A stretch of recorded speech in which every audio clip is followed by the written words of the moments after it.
Assalamualaikum warahmatullahi wabarakatuh. Perkenalkan, sebelumnya nama saya Cut Samaranikial dengan NIM 2108020771 dengan mata kuliah pengambilan keputusan dengan prodi Ilmu Administrasi Negara Fakultas Fisip UIN Araniri, Banda Aceh. Sebelumnya di sini saya akan mempresentasikan PowerPoint saya dengan judul Cara Mengatasi Situasi Konflik.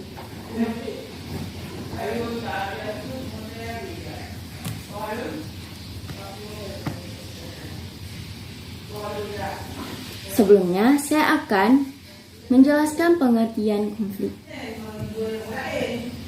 Konflik adalah persaingan yang kurang sehat berdasarkan ambisi dan sikap emosional dalam memperoleh kemenangan. Konflik akan menimbulkan ketegangan, konfrontasi, perkelahian, dan frustasi jika tidak dapat diselesaikan dengan cepat.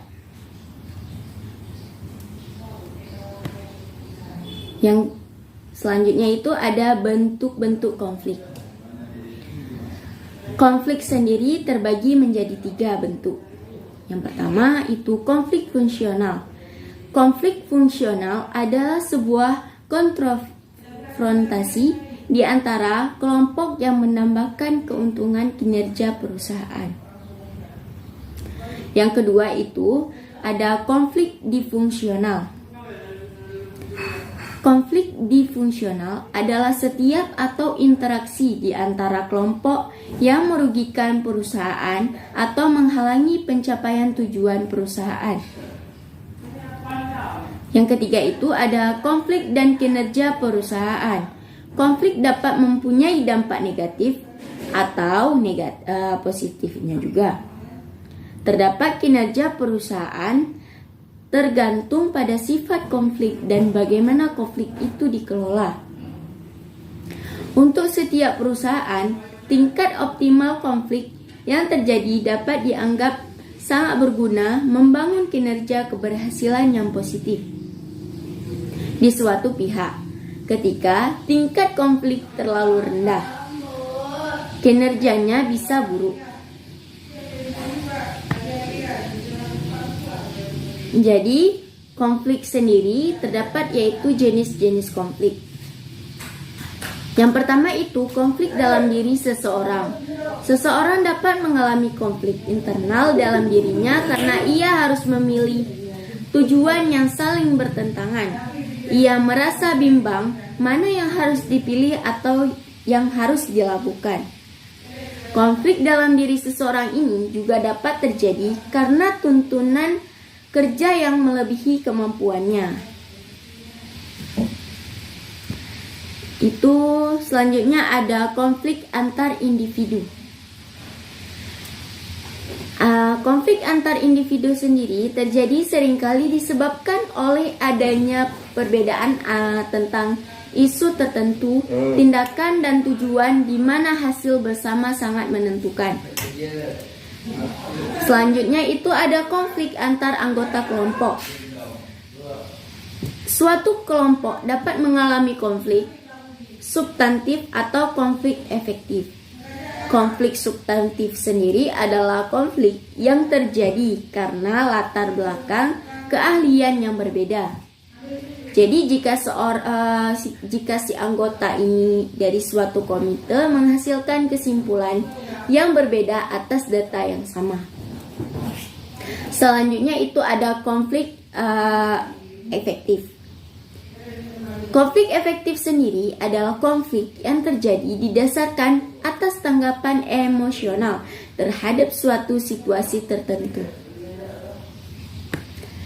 Unsur-unsur konflik. Unsur-unsur konflik itu minimal, yang pertama itu aktor. Minimal terdapat 2 pihak yang bersengketa. Objek, terdapat objek yang ditetapkan. Kebijakan, tata laksana, dan tata cara, tujuan, dan juga hasil. Yang ketiga itu ada situasi. Itu adalah aturan yang berlaku, budaya kerja yang berlaku.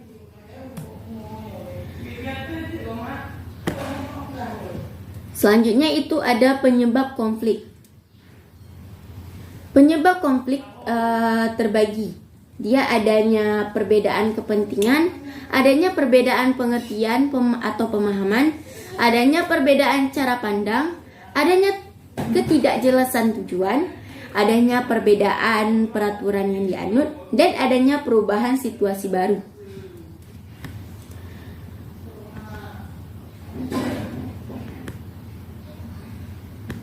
Selanjutnya itu ada dampak-dampak konflik.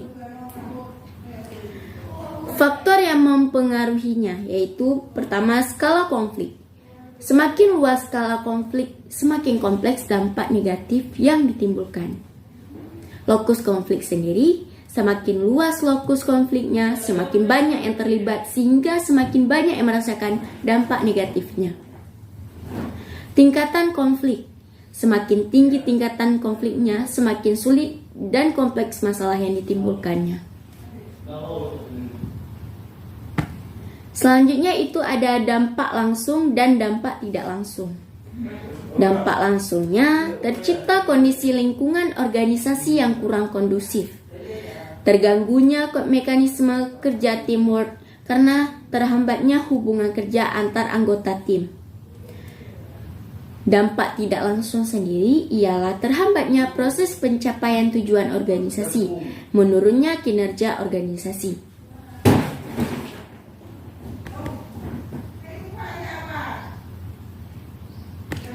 Selanjutnya itu ada tujuan manajemen konflik, yaitu yang pertama mencegah, menghindari, mengurangi dampak, dan menyelesaikan. Mencegah kemungkinan terjadinya konflik, menghindari dari adanya konflik yang terjadi, mengurangi dampak sendiri, resiko yang diakibatkan oleh adanya konflik, menyelesaikan yaitu konflik dalam waktu sesingkat-singkat mungkin. Itu ada mencegah terjadinya konflik. Di setiap terjadinya konflik pasti ada cara kita untuk mencegah terjadinya konflik. Jadi cara mencegahnya itu ialah yang pertama, objek pencetus konflik harus disosialisasikan secara jelas. Yang kedua, dihindari adanya kesalahpahaman. Yang ketiga, benefit harus dibagi secara adil dan merata. Yang keempat, transparansi perlu dijaga.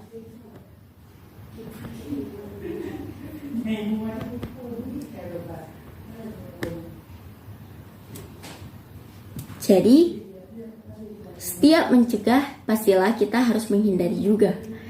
Yang pertama, cara menghindari konflik. Yang pertama, menundakan pelaksanaan menunggu kesiapan stakeholder. Yang kedua, win-win solution. Yang ketiga, penerapan exit strategi. Mengurangi dampak. Yang pertama, mengurangi skala kegiatan. Penanganan dipercepat.